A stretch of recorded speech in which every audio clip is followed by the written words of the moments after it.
Eram 7 horas da manhã, já não era tão cedo assim, né? Para aqueles que gostam de levantar cedo.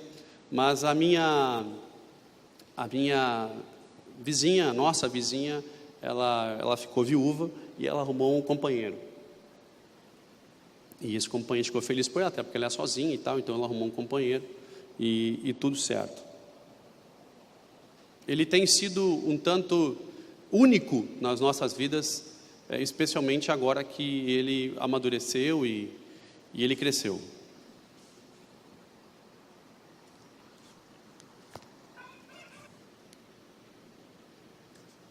Vou botar aqui para vocês conhecerem ele.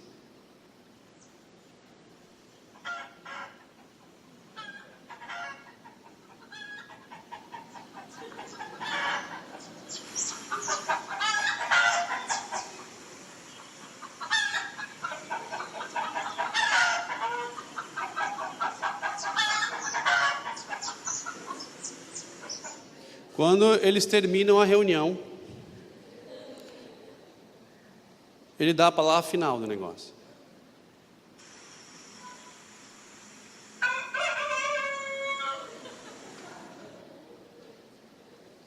Às vezes ele começa às 3. É tão bom morar no sítio, né? Eu digo, cara, é tão bom morar. A vida no campo, ela tem essa... Como ela é sozinha, eu digo, ela arrumou uma companhia. Mas eu acho que ela arrumou companhia demais, assim, porque ela foi botando muita companhia, né? E o galo ficou naquela dele, já às 7 horas, era 7h30, e ele continuava cantando. E aí eu disse, eu brincando, que eu estava na rua, né? Eu disse, ô parceiro, já acordei, falando sozinho, coisa de louco, né? Já acordei, aí filmei, né? Ri, mandei para a gurizada, tudo certo. Já acordei. E aí eu ouço aquela sensação de Deus falando comigo, tem certeza que tu já acordou? Sabe aquela coisa que te faz sentar e dizer, cara, eu preciso entender o que está acontecendo. E Deus começa a ministrar no meu coração, sobre de fato nos acordar para uma realidade que nós não temos nos ligado, que o segredo de tudo está no que nós não vemos, e não naquilo que nós vemos. E Deus me leva a uma passagem em Êxodo, no capítulo 28 de Êxodo, quando fala na passagem nas vestes sacerdotais, e em Êxodo, nas vestes sacerdotais, Deus dá a instrução de como o sacerdote deveria se vestir para conseguir ter um encontro com Deus, porque as 12 tribos selecionou uma para ter acesso ao trono, para ser os sacerdotes, e ele deu uma instrução detalhada de como seriam as vestes eram luxuosíssimas, e tinha que ser perfeito, porque ele deu todas as instruções, e as instruções, no verso 5, por exemplo, ele diz, e usarão linho fino de ouro, fios de tecido azul, roxo, vermelho, façam um colete sacerdotal com linho fino trançado, fios de ouro, fios de tecido azul, roxo, vermelho, trabalho artesanal, terá 2 ombreiras atadas à sua extremidade, aí ele vai, e aí vai embora. Faça um peitoral, no verso 15, faça um peitoral de decisões, trabalho artesanal, faça um colete sacerdotal com linho, nananana, e depois ele fala, bota um peitoral aqui com diamantes, safiras, pedras preciosas, e ele começa e vai. Meu amigo, é longo. Sabe para onde Deus me leva? Lendo tudo, isso aqui é muito bonito. Aí ele me manda ler o verso 42, que diz o seguinte: faça-lhes calções de linho, que vão da cintura até a coxa, para cobrirem a sua nudez. Esse Deus, os caras usavam cueca boxer, né? Eles lançaram já a cueca de linho, boxer. Digo, Deus, mas faz sentido tu dar a instrução da cueca dos caras? Porque a cueca dos caras ninguém vê. A cueca dos caras, tudo de fora vê, o povo vê, é o sacerdote, está entrando para falar com Deus, mas a cueca ninguém vê. Ele disse, Robson, mas eu vejo. Era um compromisso meu com o sacerdote de que ele seria fiel em tudo. E naquilo que os outros não veem e que só eu vejo, esse é o meu compromisso com as pessoas. Naquilo que as pessoas não veem, esse mover de Toronto tinha algumas manifestações muito esquisitas, mas o que de fato interessava para Deus não eram as manifestações, era o que acontecia dentro do coração. Era a transformação, era a salvação, era a cura física, era a cura emocional, eram os testemunhos, eram os novos ministérios, eram as missões, eram as igrejas que eram implantadas. O que interessava é o que acontecia dentro. E Deus diz: Robson, o segredo das coisas da nossa vida estão naquilo que nós não vemos, mas que existem e que têm que ser honradas. Assim como o alicerce da casa, todo o esforço e valor e trabalho que é feito numa coisa que nós não vemos, mas nós precisamos fazer. O valor dos nossos planos e projetos começa ali, naquilo que nós não vemos. Quando John e a Carol se juntaram para pedir a Deus alguma coisa, ele diz: nós vamos começar com aquilo que ninguém vai ver. As manhãs vocês vão fazer o que ninguém vê. E o resto do tempo vocês vão se dedicar à igreja e convidar pessoas de fora para vir ministrar aqui. Primeiro o que ninguém vê. Depois a gente realiza. Primeiro o que ninguém sabe, o que ninguém consegue valorizar, o que ninguém consegue mensurar, mas que é o mais importante e absolutamente mais importante de todas as coisas, tu e eu num lugar secreto.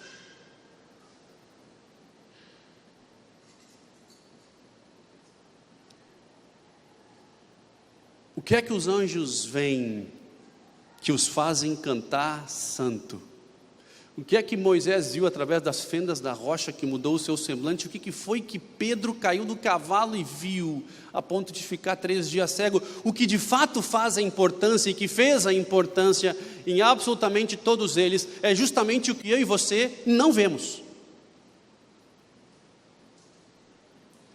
O que de fato faz com que nós venhamos a crescer dentro daquilo que Deus tem, não é o que os outros veem, e o mundo prega exatamente o contrário, uma exposição exagerada. Quanto mais eu me exponho, quanto mais eu mostro, melhor eu estou, e na realidade o camarada pode estar muito diferente do que aquela foto que ele acabou de postar. O que é que os anjos veem, que os fazem cantar santo? Existe uma coisa no secreto, existe uma coisa no particular, existe uma coisa que nós não vemos, mas que é a base daquilo que nós vamos viver lá na frente. O que o Tim está colhendo hoje, por também ter ganho uma bolsa na escola de ministérios, foi fruto de uma vez pessoas terem plantado, e eles terem visto que o fruto daquela doação e daquela bolsa que eles deram para alguns naquela época, valeu a pena e gerou tantos frutos, que eles dizem: se vocês têm pessoas para mandar, vocês podem. O que se colhe hoje não é o que parece estar se colhendo. O que se colhe hoje é fruto de uma grande dedicação e trabalho e esforço e doação e dinheiro gasto. A minha bolsa na escola de ministérios foi dada por Deus, mas foi fruto de um trabalho voluntário da Raquel limpando a casa do pastor. O que nós não vemos é o que de fato nos faz colher os frutos bons que nós colhemos. A nossa casa não cai porque o alicerce foi bem feito, porque foi edificado sobre a rocha. O que nós não vemos é o que faz a diferença, não o que nós vemos, porque o que nós vemos não é o que parece ser. Alguém de carro novo, talvez não signifique que ele tenha quitado ele, talvez não signifique que ele tenha pago nem a primeira parcela, talvez não signifique que ele não vai conseguir nem pagar a primeira. Não é o que nós vemos, é o que nós não vemos. A solidez de uma empresa não está no tamanho dela e nem no número de funcionários, mas sim na sua liquidez, no que ele tem no banco, no que tem nos seus ativos. O que nós não vemos é o que é importante, mas nós valorizamos exatamente o contrário.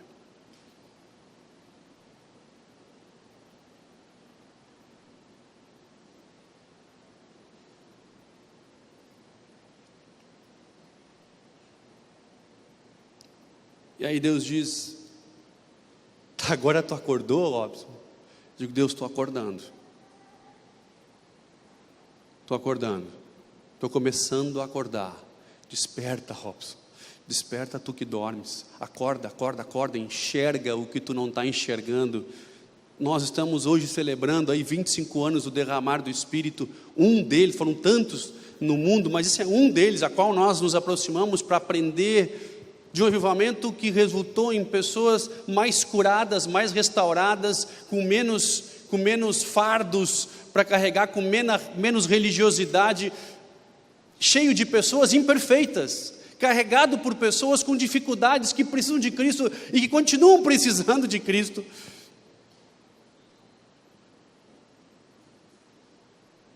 E Deus diz: mas e aí, Deus? Eu digo para Deus: e aí, Deus? A gente viveu tudo aquilo, a gente pagou um preço gigante. Eu me lembro quando eu e a Raquel voltamos de Toronto, ela foi mais cedo que eu, né? Passou mais de um ano lá, eu fui logo depois para iniciar o programa de voluntários, e aí então fazer escola de ministérios, e Deus deu uma palavra para nós, que nós voltaríamos para Toronto como líderes. Eu disse: Deus, há um ano atrás, ninguém sabia que eu existia, no interior do Rio Grande do Sul, e de repente eu caio num lugar que tem um avivamento impressionante, e eu vou ser convidado para ser líder. Eu digo: eu não tenho nem capacidade, nem teologia, nem meu inglês é tão bom. Era bonito, né? A Raquel se apaixonou por isso. Eu digo: não, mas não é essa carinha bonita que vai fazer, né? A Raquel estava com 40 quilos a mais. Não era tanto, né? 38, 39. Nossa, por que eu rio? Porque ela foi para lá, e aí, parênteses, não vai aparecer na filmagem, vai aparecer igual, não tem problema. O mundo precisa saber disso aí. Ela foi para lá, ela foi antes, ela ficou meio ano lá, e ela ficava me escrevendo um e-mail: ó, eu estou um pouco diferente, e eu achando que era espiritualmente, né? Ela está diferente, ela foi evoluir, ela disse: eu tenho crescido muito, tu vai te surpreender quando me ver. E eu disse: cara, que mulher de fé, né? Eu vou casar com essa mulher, meu amigo. Eu vou chegar lá e vou dizer para ela, castelhana: se você me ama. Eu disse para ela: larga tudo e vem comigo, né? E vamos encarar o perigo. E, meu amigo, eu chego no aeroporto, ela tinha uma blusinha com rendinha. E lá tem muita bolacha, o inverno, você come muito no inverno, aqui também. Pessoal, imagina pegar 8 meses de neve. Isso aqui o pessoal reclama que engorda no inverninho de 30 dias, você imagina 8 meses. E ela era voluntária, podia comer tudo que ela quisesse no restaurante. Era uma vantagem de não ganhar dinheiro. Eles davam em comida, né?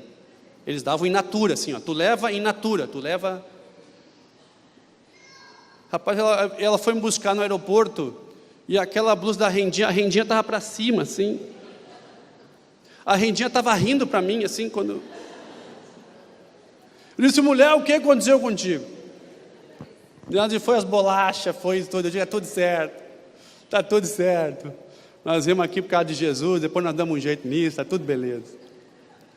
Né? E o que acontece? Ela volta, ajeita, e eu carrego até hoje o fardo dela. Eu digo: dá para mim, mulher.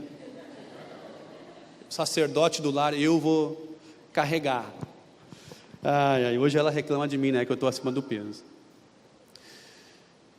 Mas a gente viveu tudo isso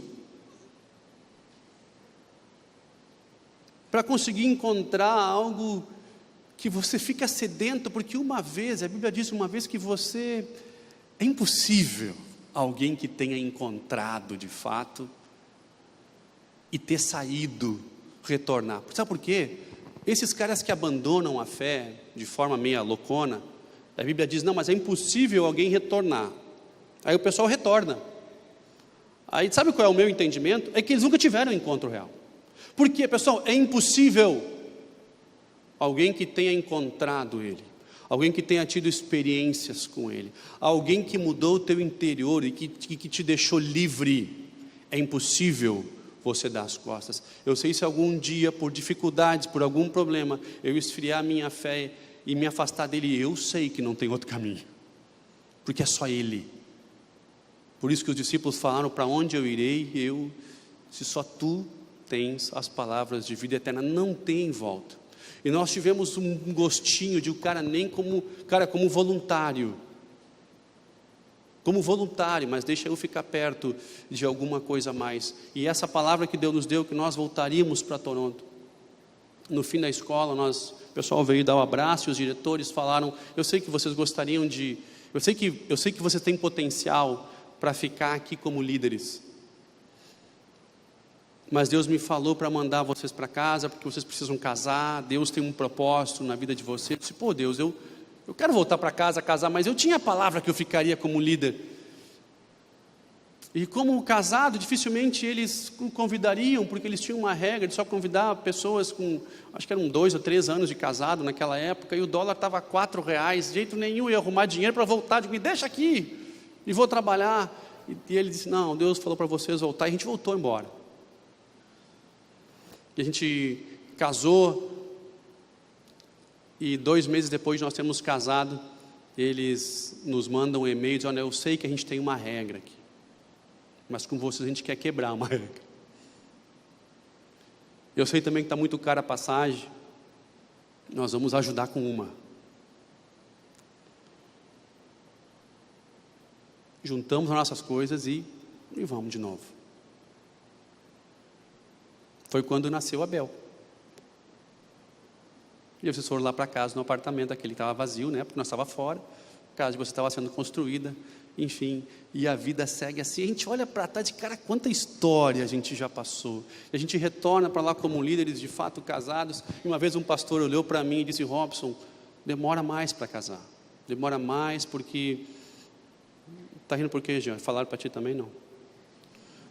Mas tu demorou que chega, não precisa te culpar. Cara, tem que demorar mais, porque casado vai te trancar a vida. Tranca a vida da gente, porque daí de família, uns conceitos meio esquisitos para ouvir de um pastor, não acha?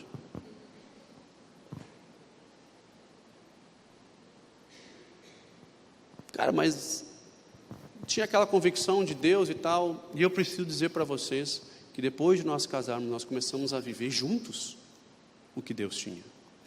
E para Ele não faz diferença, meu amigo, se é uma passagem, se é 2, se é 10. Porque quando você não tem nada, você depende de Deus de qualquer forma.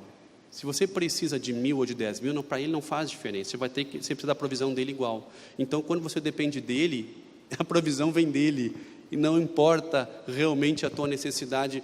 E aí tudo isso que eu estou contando para vocês, essa história, eu podia ficar aqui, né, o contador de histórias, passar o culto inteiro falando, mas eu quero dizer o seguinte, que um preço foi pago por Cristo para que outros pudessem viver, e vem líderes e pagam preços, e Paulo, que não andou com Cristo, pagou um preço para que outros pudessem, e outros líderes pagaram, e foi indo até chegar em, por exemplo, John e Carol Arnold, que pagaram um preço para que um avivamento pudesse vir, e nós temos a responsabilidade de deixar como legado algo, porque nós recebemos uma herança,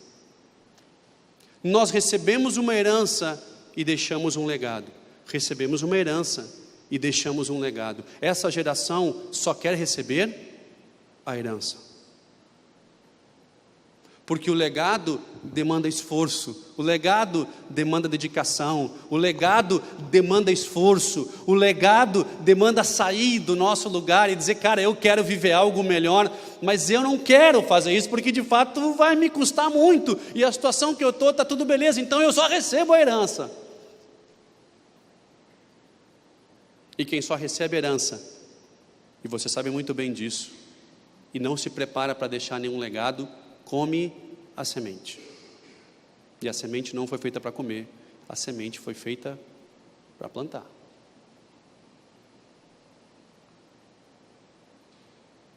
O legado que muitos de nós fizemos, e eu estou feliz, eu antes do Tim viajar, eu levei ele para um almoço. Eu disse: cara, eu quero almoçar contigo, Tim.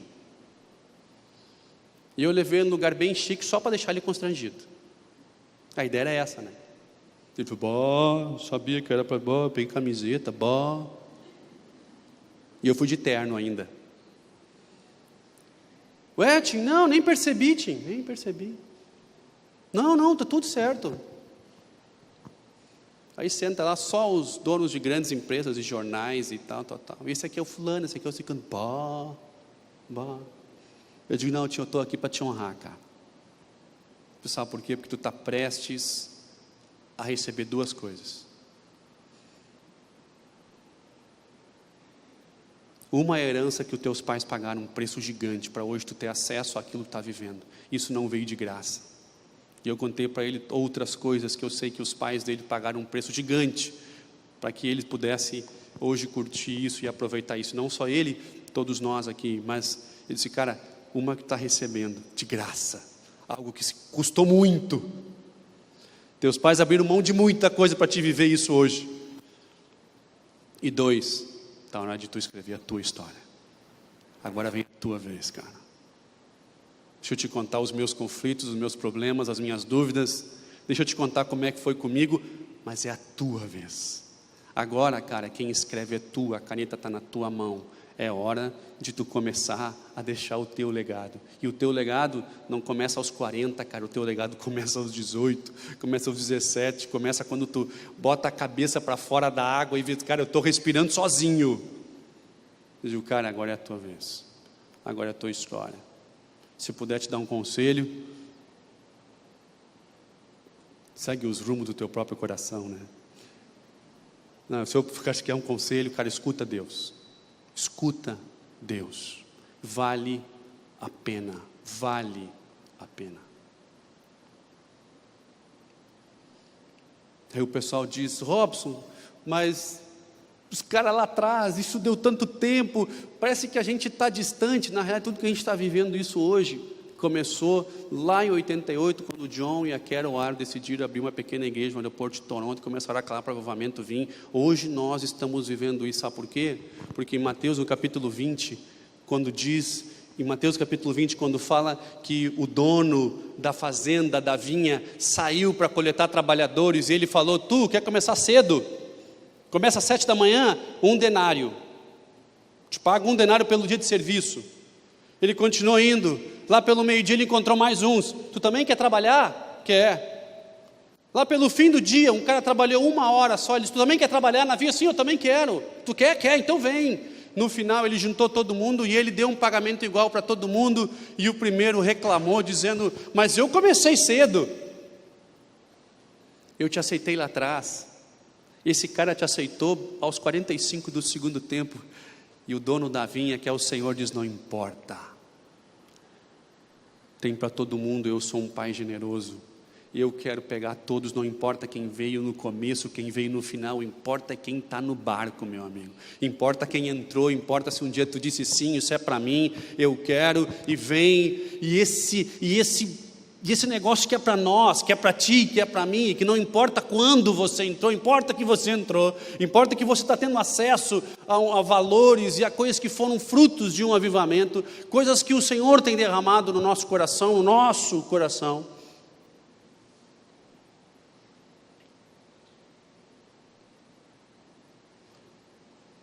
É construída num lugar secreto. O segredo para viver tudo o que de fato Deus tem para nós, como família, como profissionais, como pais, como jovens, como estudantes, não importa o âmbito, o que Deus tem para nós, ele não acontece no que nós vemos, ele não acontece no sucesso aparente, ele não acontece no que nós entendemos como certo, ele acontece quando nós não vemos. Davi não derrotou Golias no campo de batalha. Ele derrotou Golias nos seus tempos de intimidade, sozinhos com Deus. Ele só matou Golias no campo de batalha. Mas ele o venceu na sua intimidade.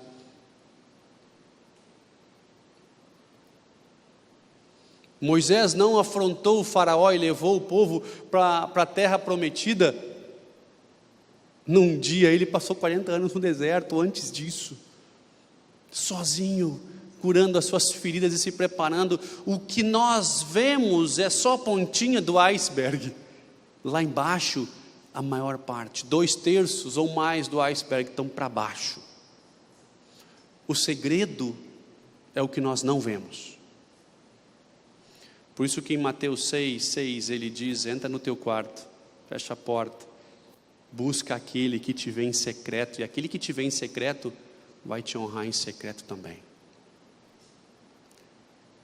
Nós estamos invertendo as coisas. Eu olho para uma história de 25 anos que resultou em milhares de vidas salvas, resultou nisso que nós estamos fazendo hoje, e eu não consigo enxergar só o finzinho. Eu preciso saber de onde veio, e aonde veio. Começou separando o tempo secreto para o Senhor, e o tempo secreto, e o tempo de trabalho, o tempo secreto com o Senhor, e o tempo de trabalho. O pessoal nos procura e diz o seguinte: cara, muita coisa está dando errado, e eu pergunto se ele está dedicando tempo suficiente para o que realmente é importante na vida.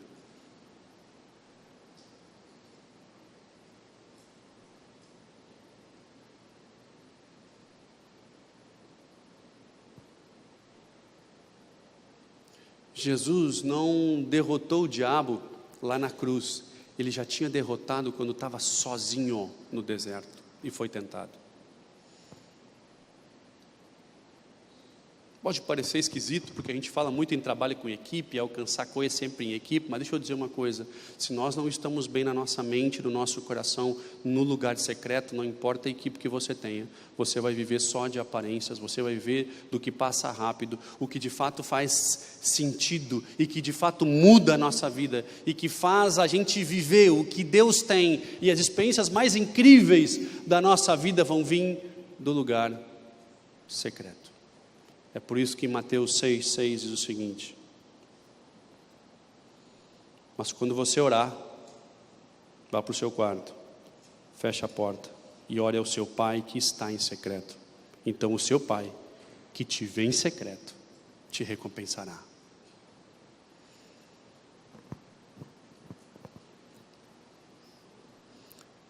Não é o que nós vemos, não é o que, como nós enxergamos Deus, que está fazendo a diferença na nossa vida. Sabe o que faz diferença na nossa vida? É o que os anjos veem.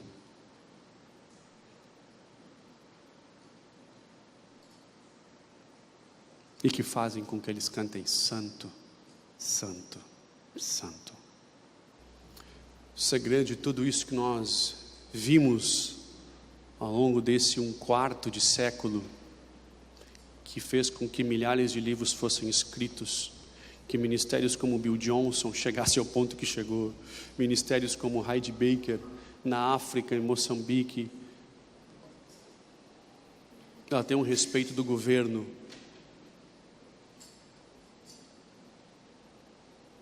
Você sabe a primeira coisa que a Heidi faz quando chega em Toronto, por respeito ao lugar que é onde um dia ela recebeu, e assim como nós amamos aquele lugar, nós somos chamados para estar aqui, nós amamos recarregar as baterias, todos nós temos um lugar.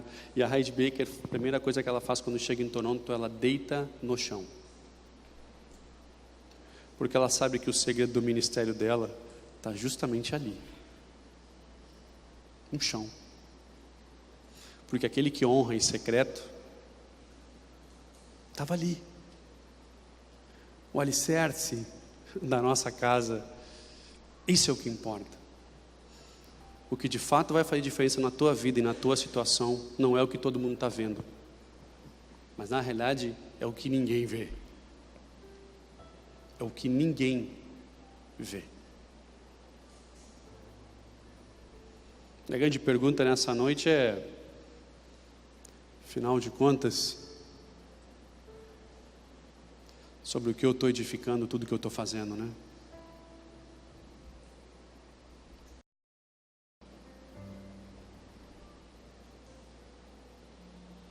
Afinal de contas, sobre o que eu estou edificando, tudo o que eu estou fazendo. Afinal de contas, não está acontecendo o que devia estar acontecendo.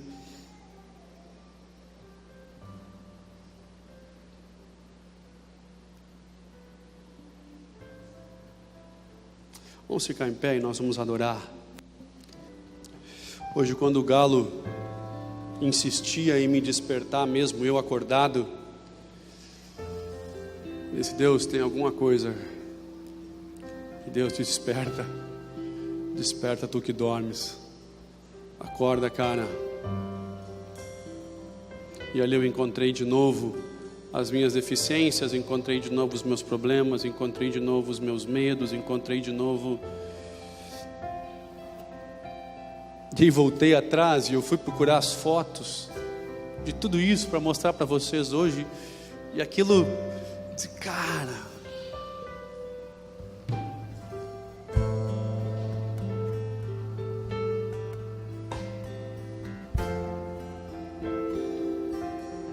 eu preciso resgatar de novo aquela fome gostosa. Eu preciso voltar de novo, porque tem coisa que eu edifiquei em lugar que não vale a pena. Tem coisa que eu deixei passar.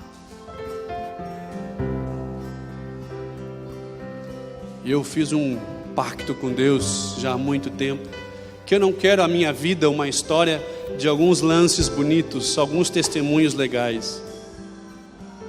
Eu quero deixar uma herança para os meus filhos.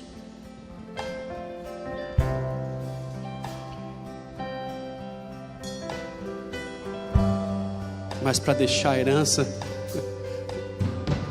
depende de mim criar um legado. Herança não é uma história, é fruto de um trabalho. E a minha pergunta é: que legado que eu estou deixando? Porque eu ganhei uma herança fantástica. Eu ganhei uma herança do papai incrível. Eu quero deixar um legado para essa geração. Eu quero deixar um legado para essa geração. Começando para aqueles dentro de casa e para aqueles que estão ao meu redor. Eu quero deixar um legado para essa geração.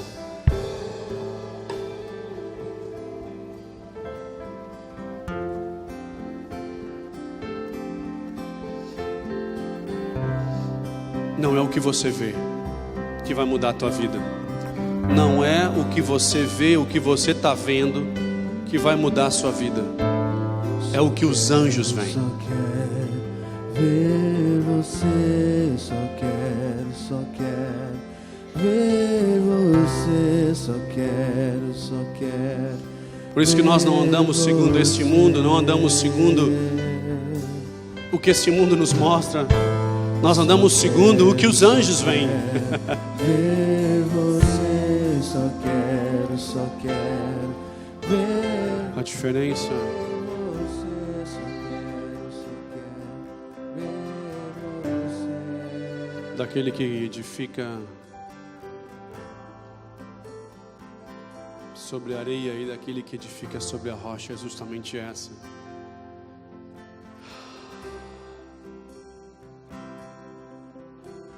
Um passou tempo preparando, um passou tempo enterrando as suas fundações, quando achavam que ele não estava fazendo absolutamente nada, quando achavam que ele estava desperdiçando o seu tempo, quando ele achava que na realidade esse não era o caminho, porque outros já estavam muito na frente na sua edificação. Na realidade estava fazendo em secreto. Era a garantia do seu legado.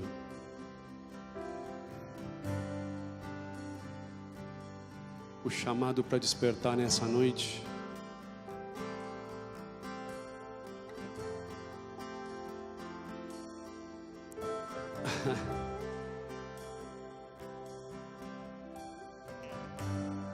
é para que a gente receba a herança e prepare o legado.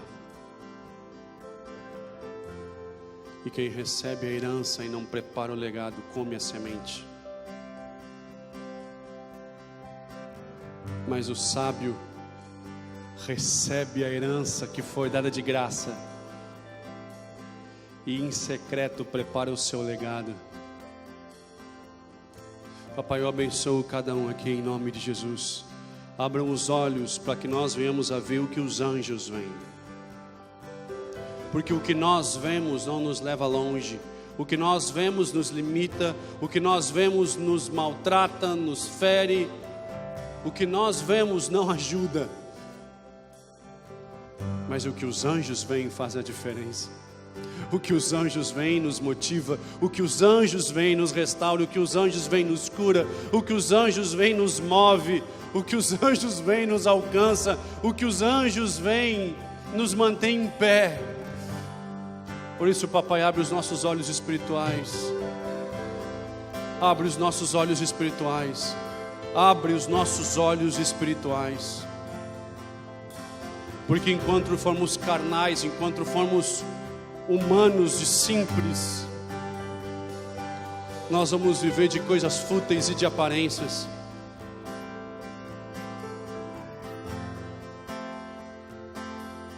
Papai, eu quero ser honrado por Ti, mas só tem um jeito de ser honrado por Ti, é de Te encontrar no secreto. Pai, nós recebemos uma herança, ajuda-nos a preparar o legado. Em nome de Jesus. Em nome de Jesus. Amém. E amém. Você pode sentar.